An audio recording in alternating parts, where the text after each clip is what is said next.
Hello guys, അപ്പം നമ്മൾ ഇന്ന് ചെറിയൊരു ഷോപ്പിങ്ങിന് പോവാണ്.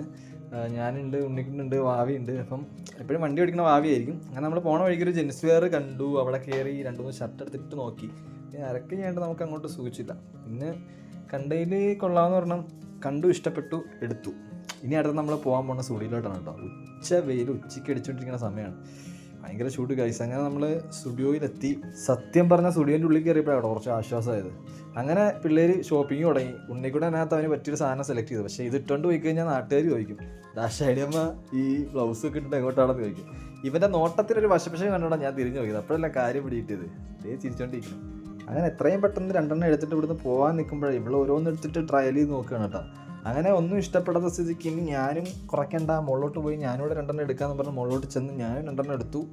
2 ടീഷർട്ട് എടുത്ത് ട്രയൽ ചെയ്യാൻ വേണ്ടി പോയത് കേട്ടോ. അപ്പോൾ അതാണ്ടത് അവിടെ നിൽക്കുന്ന ഒരു കുട്ടി. പിന്നെ അവളോട് സംസാരിച്ച് അവിടെ നിന്ന് കുറച്ച് നേരം സംസാരിച്ച് നിന്നപ്പോഴേ ആൾ സ്മാർട്ടാട്ടോ. അതുകൊണ്ട് പിന്നെ നമ്മൾ അധികം നേരം സംസാരിക്കുന്നില്ല. അവിടെ നിന്ന് അന്നേരം സ്ഥലം വിട്ടു. അങ്ങനെ ഞാനും ഒരു സാധനം എടുത്തിട്ട് പോയിട്ട് ട്രയൽ ചെയ്ത് നോക്കി.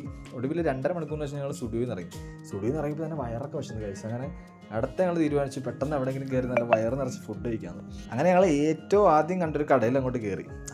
അവിടെ ആകെ ഉള്ളത് ഷവർമയായിരുന്നു. പിന്നെ 3 പ്ലേറ്റ് ഷവർമയും പറഞ്ഞു, 3 ലൈം ജ്യൂസും പറഞ്ഞു. ലൈം ജ്യൂസും ഷവർമയും പെട്ടെന്ന് വന്നതുകൊണ്ട് ഞങ്ങൾ പെട്ടെന്ന് തന്നെ കഴിച്ചിട്ട് അവിടെ സ്ഥലം വിടാനുള്ള ധൃതിയായിരുന്നു. കഴിച്ചു, വയറ് നിറഞ്ഞു, നല്ലതായിരുന്നു ഗൈസ്, സൂപ്പർ. അങ്ങനെ അവിടെ നമ്മൾ അടുത്തത് പോയത് ബിരിയാണി മേടിക്കാനായിരുന്നു കേട്ടോ. അടുത്ത് കണ്ടൊരു മന്തിക്കട കയറിയിട്ട് 2 ചിക്കൻ ബിരിയാണി പാഴ്സൽ മേടിച്ചു ഗൈസ്. പാഴ്സൽ മേടിച്ച് ഞങ്ങൾ തിരിഞ്ഞ് അടുത്ത വന്നപ്പോൾ താണ്ടൊരു തുണിക്കട ഉണ്ട്. അവിടെ കയറി ഒരു പാൻറ്റും എടുത്തു. അപ്പം ഞങ്ങളുടെ ഇന്നത്തെ ഷോപ്പിംഗ് ഇവിടെ കഴിയുകയാണ്. അടുത്ത വീട്ടിൽ കാണുന്നവരെ by. Like, share, subscribe. Ting ting.